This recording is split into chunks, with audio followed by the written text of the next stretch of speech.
On February 1st, 1960, Greensboro, North Carolina, 4 black university students walked towards a segregated F.W.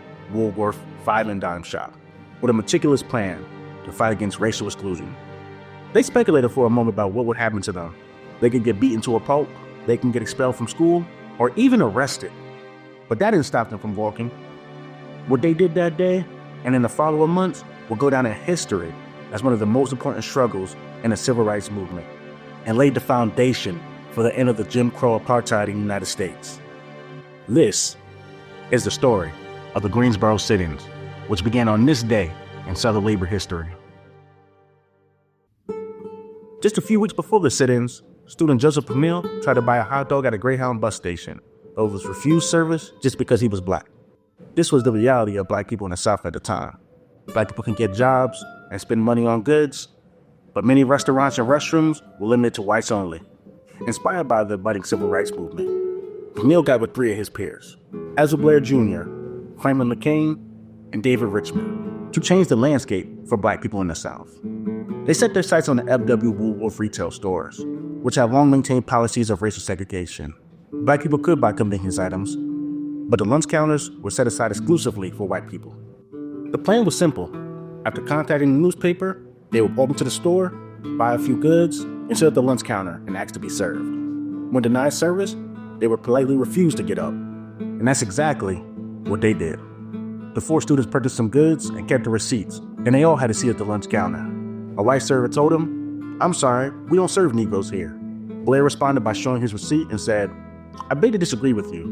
You just finished serving me at a counter only 2 feet away from here." They did not get up, and they kept asking to be served. One black dishwasher called them stupid, ignorant, rabble-rousers, troublemakers. Another black worker said, "You're hurting race relations by sitting there." The store manager went down to the police station, hoping the cops could move the students out of there. But the police said if they were behaving, there was nothing they could do. This was part of the students' plan all along. By making a purchase, they showed that their money was just as good as anybody else's. And by staying disciplined and politely asking for service, they didn't give authorities any reason to take them out.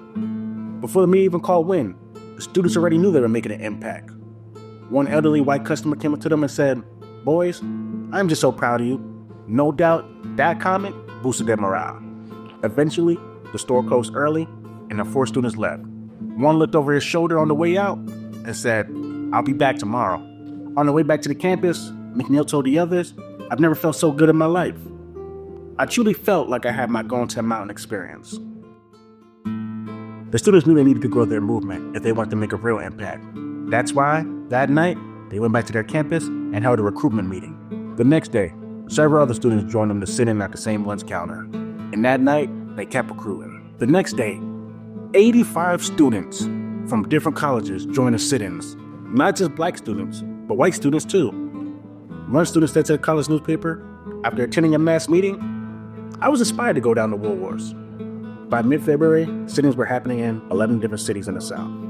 By August, around 70,000 people had participated in sit-ins at segregated lunch counters all across the country. Finally, after 5 months, Woolworths ended its racial segregation policy. In 1965, the historic Civil Rights Act passed, which outlawed any racial segregation in any place of public accommodations, including restaurants open to the public in the United States. It all started with the original Greensboro Four. But they knew it couldn't just be them. That's why they had a plan for press outreach, a plan for recruitment meetings, and other tactics anchored in strategy to bring more black students who would feel bold enough to fight alongside them. What made them leaders is that they understood the need for a massive movement. Today, we enjoy many rights our ancestors fought and sometimes died for. And while a lot of things have changed for the better, some things haven't changed much at all. Many black people in the South still live in poverty, even while working a full-time job. We work for corporations that are making billions of dollars. Yet, us workers on the ground barely make enough money to pay rent, eat good food, take care of our kids, or get a proper education. That's why we study the movements against injustice that came before us. We can draw our lessons from these struggles and use them to build a new movement. A movement to make these poverty-wage jobs at Waffle House, McDonald's, Starbucks, Amazon, and more into good union jobs, because all human beings deserve to live dignified lives, even if we have to fight for them. That's what the Greensboro Four taught us.